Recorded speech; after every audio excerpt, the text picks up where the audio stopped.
Hello student, स्वागत है आपका आईसीटी वर्चुअल क्लासेस में। मैं हूं कविता, आपकी साइंस टीचर। उम्मीद करती हूं आप सभी अच्छे होंगे और स्वस्थ होंगे।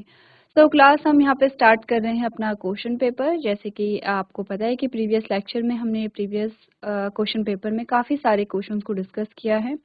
हम यहाँ पे बायो के क्वेश्चन को पिक कर रहे हैं और हमारे पास बस एक दो ही क्वेश्चन रह जाते हैं जो इस प्रश्न पत्र में हमें हल करने हैं। तो आइए चलते हैं स्मार्ट बोर्ड की तरफ और अपने क्वेश्चंस को सॉल्व करते हैं।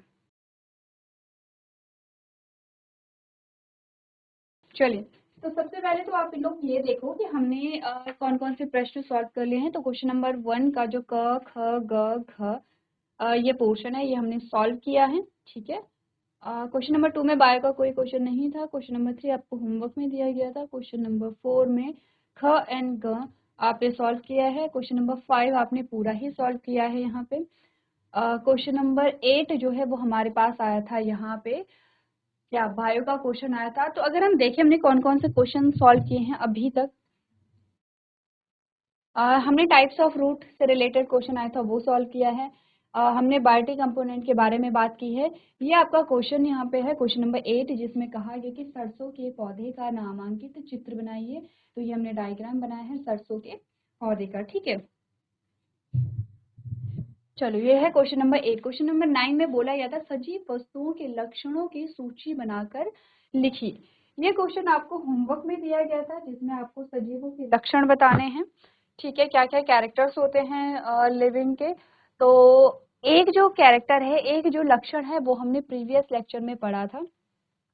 आज यहाँ पर इस क्वेश्चन को पूरा करेंगे।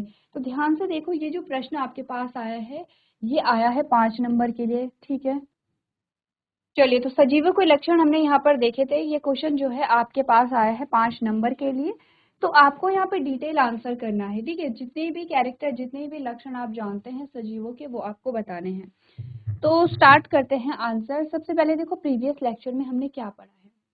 हमने कहा हम बात कर रहे हैं सजीवों के लक्षण के बारे में, कि क्या कैरेक्टर्स होते हैं यहाँ पे लिविंग के।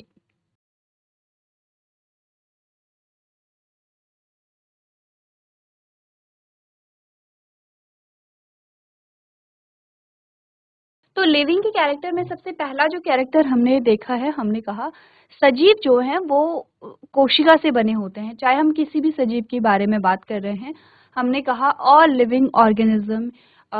उसमें आप प्लांट्स की बात कर सकते हैं, एनिमल्स की कर सकते हैं, माइक्रो ऑर्गेनिज्म की कर सकते हैं। जितने भी जीव आपको पता है, वो सारे जो जीव हैं वो किससे मिलकर के बने हैं? कोशिका से मिलकर के बने हैं। ठीक है, कोशिका या सेल। तो कोशिका के बारे में जब आप आगे की क्लासेस में जाएंगे, तब हम डिटेल में पढ़ते हैं कोशिका क्या होती है, कोशिका की संरचना क्या है, कोशिका कितने प्रकार की होती है। ये सारी चीजें हम समझते हैं। हमने कहा क्योंकि सारे सजीव ही कोशिका से बने होते हैं, तो इसीलिए हमने यहाँ पे सबकी बात की है। जैसे कि अगर हम प्लांट्स की बात कर रहे हैं, तो प्लांट की जो सेल है वो कैसे मिलकर के बनी होती है, जिसमें फर्स्ट डायग्राम देखो, जिसमें सेल वॉल है, सेल मेम्ब्रेन है, न्यूक्लियस या केंद्रक है। तो हमने कहा ये क्या है, वहाँ पे प्लांट सेल है। ठीक है, दूसरी हमने बात की है यहाँ पे एनिमल सेल, यानी कि जंतु कोशिका के बारे में, जो सर्कुलर आपको दिखाई गई है। तीसरा बैक्टीरियल सेल आपको दिखाई गई है, यानी कि जो जीवाणु कोशिका होती है। आपने कहा सारे ही जो जीव हैं वो कोशिका से मिलकर के बने होते हैं। तो सजीवों का सबसे पहला लक्षण जो हमारे पास आता है वो है कि सारे जो सजीव हैं उनका जो निर्माण है, या उनके शरीर का जो निर्माण है, वो कोशिका से होता है। ठीक है, चलो, एक कैरेक्टर तो हो गया है। बाकी के कैरेक्टर्स आप बताइए। अगर आपने नहीं किया है तो आपके पास थोड़ा टाइम है, जल्दी से आप लोग जो सजीवों के लक्षण हैं वो आप लोग लिख लेंगे।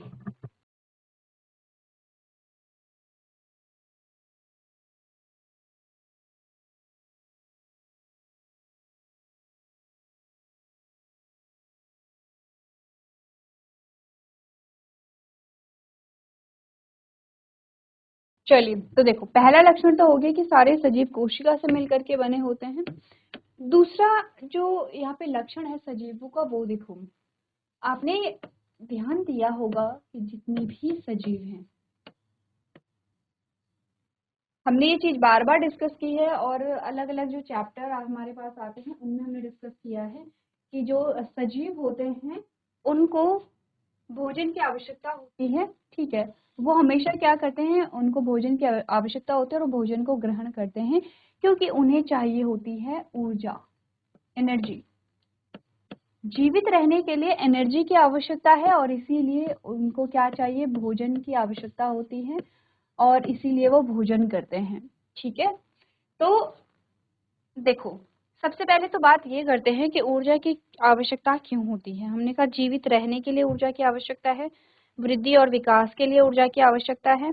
ठीक है, जो डेली लाइफ के जो भी काम होते हैं उन सभी को करने के लिए ऊर्जा की आवश्यकता होती है।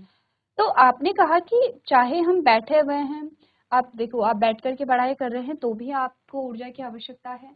कोई व्यक्ति जो है वो आपने देखा होगा कि जैसे कि कंस्ट्रक्शन होता है, निर्माण के कार्य होते हैं और वहाँ पर जो लोग हैं वो काम को करते हैं, वो शारीरिक श्रम ज़्यादा करते हैं, उनको भी ऊर्जा की ज़रूरत है। डिफरेंस बस इतना है कि आप बैठे हुए हैं तो आपको कम ऊर्जा की ज़रूरत है और जो वहाँ पे कंस्ट्रक्शन में जो भी काम कर रहे हैं, ठीक है, उनको जो शारीरिक श्रम ज़्यादा कर रहे हैं उनको ऊर्जा की ज़्यादा आवश्यकता है। तो ऊर्जा की ज़्यादा आवश्यकता या कम आवश्यकता हो सकती है, लेकिन आवश्यकता सभी को होती है। तो भोजन से आपने कहा, भोजन से ऊर्जा प्राप्त करने की जो प्रक्रिया है, क्या हम उसको पोषण कहते हैं? तो क्या मैं इसको पोषण लिख दूं या न्यूट्रिशन लिख दूं यहाँ पे?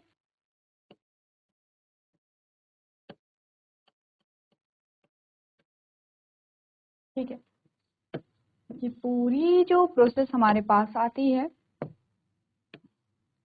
क्या हम इसको न्यूट्रिशन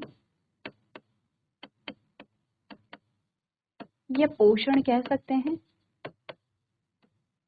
और यही तो हमारी दूसरा लक्षण है सजीवों का। सजीवों के अभी तक हमने देखो पहला लक्षण क्या आया था कि सजीव जो है वो कोशिका से बने होते हैं, जो आपने प्रीवियस लेक्चर में पढ़ा कि सजीव जो है वो कोशिका से बने होते हैं।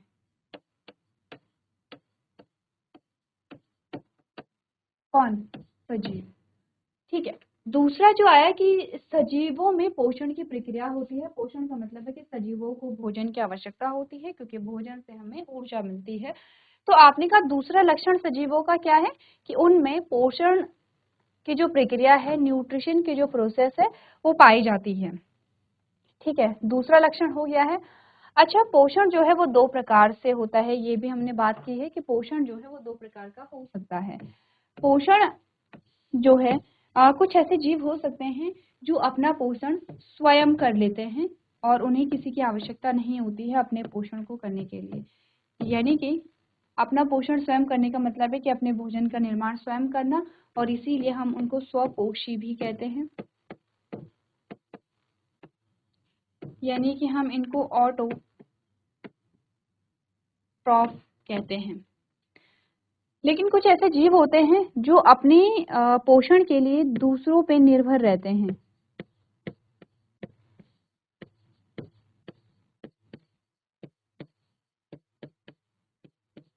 जो अपने पोषण के लिए दूसरों पे निर्भर रहते हैं उनको हम परपोषी कहते हैं। पर का मतलब होता है पराया, पोषी का मतलब पोषण, परपोषी यानी कि जो अपने पोषण के लिए दूसरे पे निर्भर हो, और उसको हम हेटेरोट्रॉप कहते हैं। हेटेरो का मतलब होता है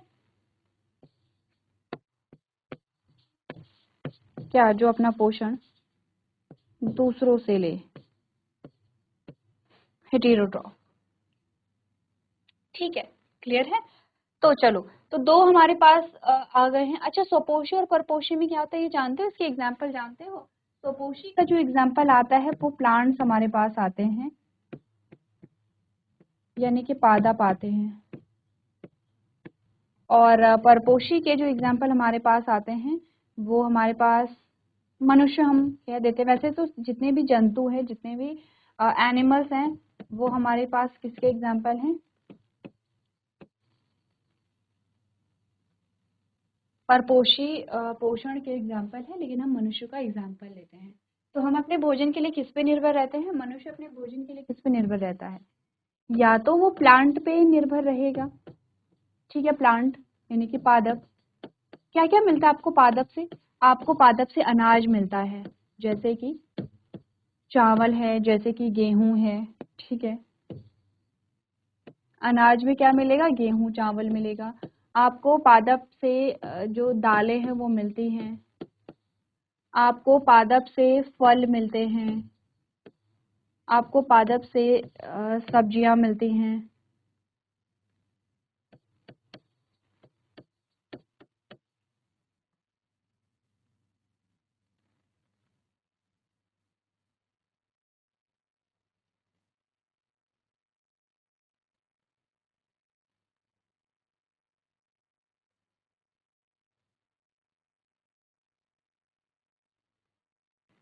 क्लियर है इतना?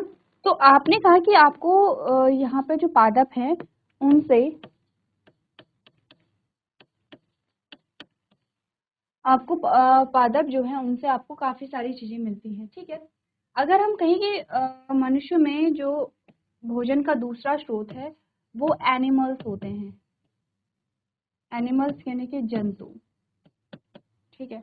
अब जंतुओं से क्या क्या मिलता है अगर हम देखें तो जंतुओं से आपको अंडे मिलते हैं, ठीक है। आपको जंतुओं से दूध मिलता है, आपको जंतुओं से मांस मिलता है, आपको जंतुओं से शहद मिलता है। दूध और दूध से बने जो अलग उत्पाद होते हैं जैसे पनीर है, जैसे कि घी है, जैसे कि मक्खन है, जैसे कि छाछ है, ये सारे दूध से ही बने होते हैं।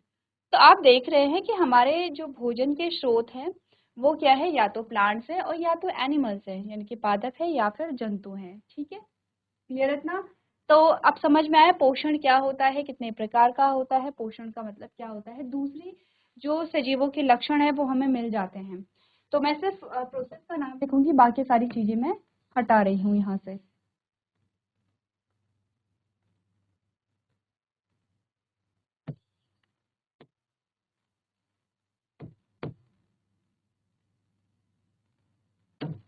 चलो, अब हमने कहा कि ठीक है, सजीवों के दो लक्षण तो यहाँ पर हो गए हैं। एक तो है कि कोशिका से बने होते हैं, दूसरा है कि इनमें पोषण की प्रक्रिया पाई जाती है।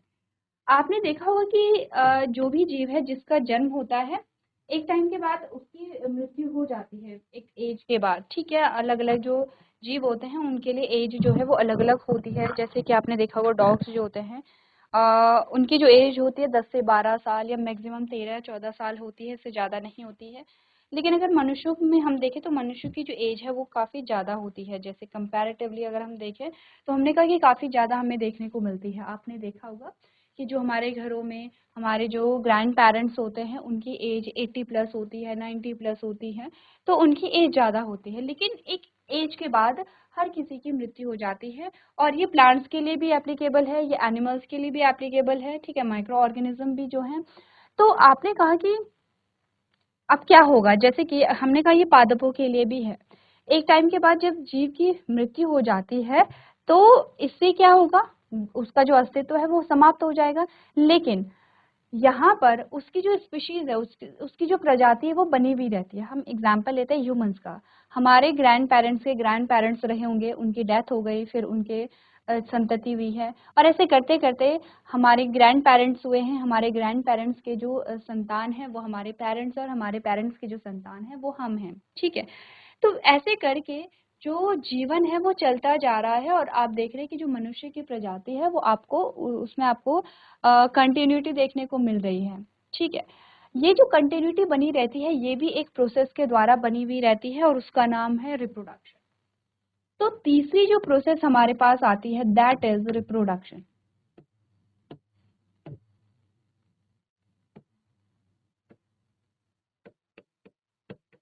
रिप्रोडक्शन को हम कहते हैं हिंदी में प्रजनन,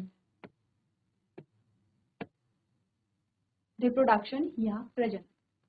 प्रजनन क्या होता है, देखो प्रजनन को समझो कि प्रजनन का मतलब क्या होता है। आपने कहा कोई भी जो जीव है, आपने कहा कोई भी जो जीव है, अब मैं जीव की बात कर रही हूँ तो देखो मैं बार बार आपको बोल रही हूँ जीव का मतलब है प्लांट्स, एनिमल्स, माइक्रो ऑर्गेनिज्म। अब हर एक जीव की बात कर रहे हैं, ठीक है। और उस जीव से जो है उसकी संतति का निर्माण होता है, उसकी संतान का निर्माण होता है, ठीक है।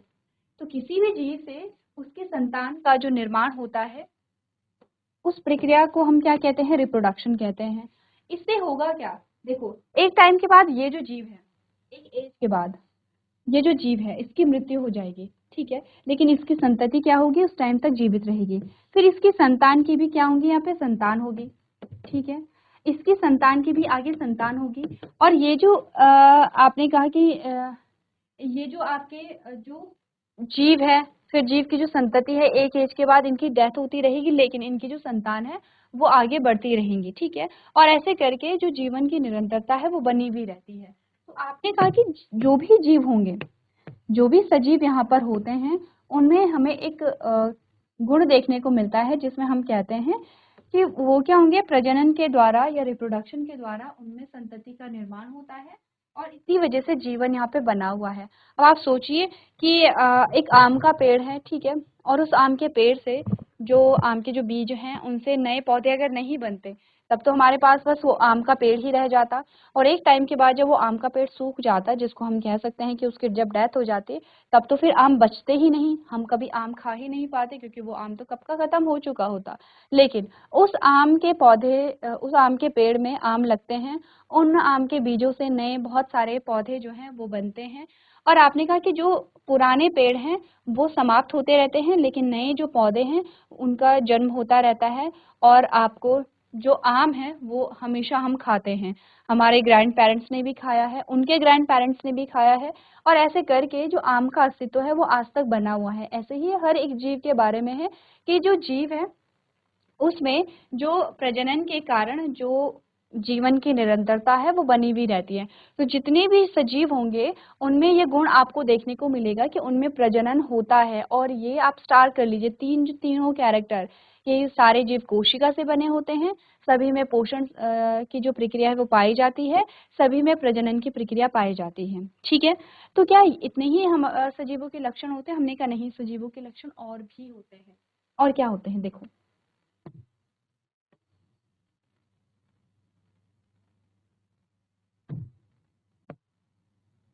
सजीवों के और क्या लक्षण होते हैं, देखो। अब जब पोषण की प्रक्रिया होती है तो पोषण की प्रक्रिया में हम क्या पढ़ते हैं, हम पाचन को पढ़ते हैं, ठीक है। पाचन जब होता है तो ग्लूकोज बनता है, और ग्लूकोज को आपने कहा एक जगह से दूसरी जगह पहुंचाने के लिए हमारे शरीर में क्या होता है, सर्कुलेशन होता है।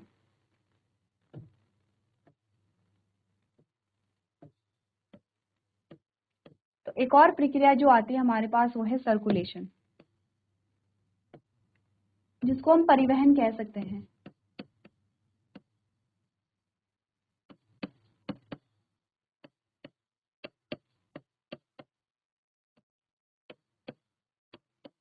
देखो कैसे होता है सर्कुलेशन, एक डायग्राम बना रही हूँ, जल्दी से बना रही हूँ, आपको वो समझना है।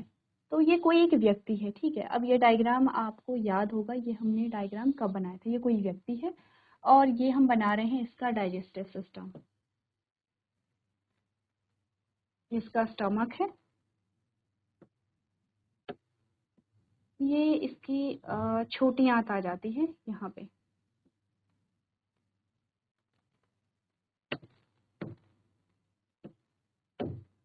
और ये इसकी बड़ी आंत आती है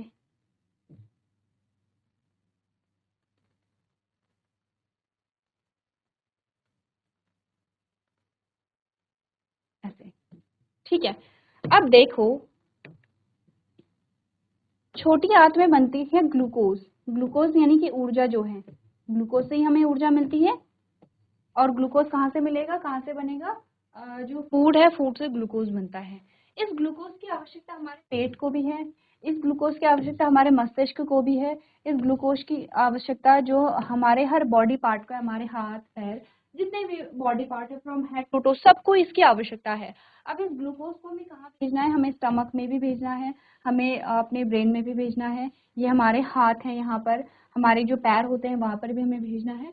हमें हर एक बॉडी पार्ट में अपने जो ग्लूकोज है उसको भेजना है, ताकि हर किसी को ग्लूकोज से ऊर्जा मिल सके। तो ग्लूकोज हर जगह कैसे पहुंच पाएगा, आपने कहा कि वो ब्लड के द्वारा पहुंच पाएगा, रक्त के द्वारा पहुंच पाएगा, ग्लूकोज जाएगा ब्लड में, क्योंकि ब्लड जो है वो पूरी बॉडी में सर्कुलेट होता है। तो इसीलिए हम कहते हैं कि हम पढ़ते हैं फिर सर्कुलेशन, सर्कुलेशन में क्या होता है, ग्लूकोज हर एक बॉडी पार्ट तक पहुंच पाता है। तो इसको हम सर्कुलेशन या परिसंचरण कहते हैं। तो हमने कहा सजीवों में सर्कुलेशन की भी प्रोसेस पाई जाती है। ठीक है, क्लियर है?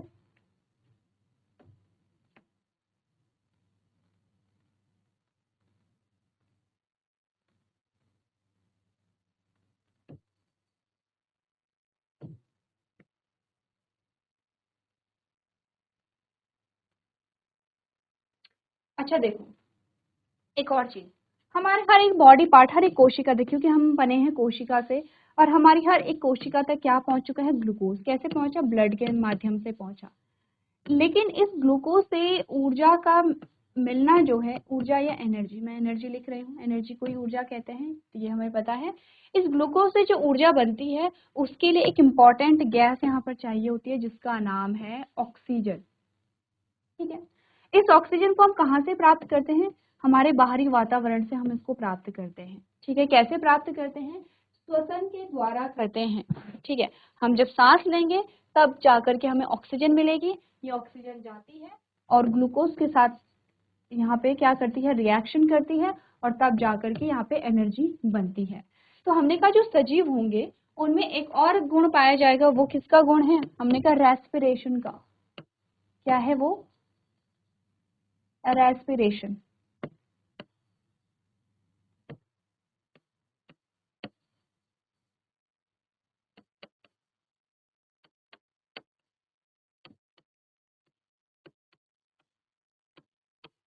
ठीक है, वैसे तो यहाँ पे डाइजेशन भी आएगा। ठीक है, चलो लिख ही लेते हैं डाइजेशन।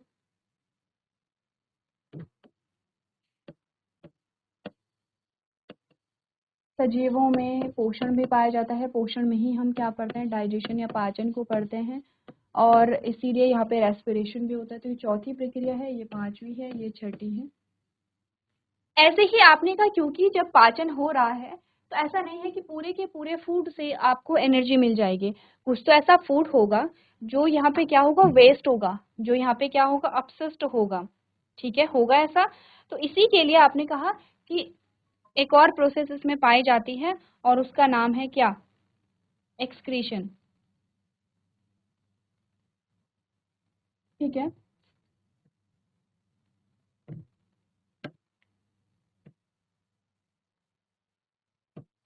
एक और प्रोसेस यहाँ पर पाई जाती है और उसका नाम है एक्सक्रीशन या उत्सर्जन। जो अपशिष्ट होते हैं उसको हमारे शरीर से बाहर निकालना होता है। सेवंथ जो हमारे पास कैरेक्टर है वो आ गया है, किसका, सजीवों का। ठीक है, क्लियर है? अब अगर यहाँ पर इन सारे टर्म्स में आपको,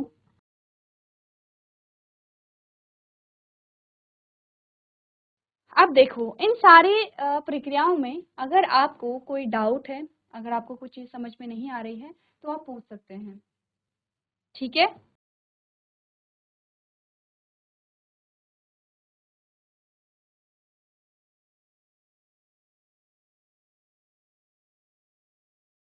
चलिए, सो क्लास हमने बात की है यहाँ पर सजीवों के क्या क्या गुण पाए जाते हैं उनके बारे में हमने डिस्कस किया है। तो बहुत सारी ऐसी प्रक्रियाएं हैं, बहुत सारे ऐसे लक्षण हैं जो हमने यहाँ पे डिस्कस किए हैं। अगर कोई डाउट आपका रह जाता है तो आप लोग पूछ सकते हैं। तो आज के सेशन में हम इतना ही करेंगे। अभी तक क्लास में बने रहने के लिए आपका धन्यवाद।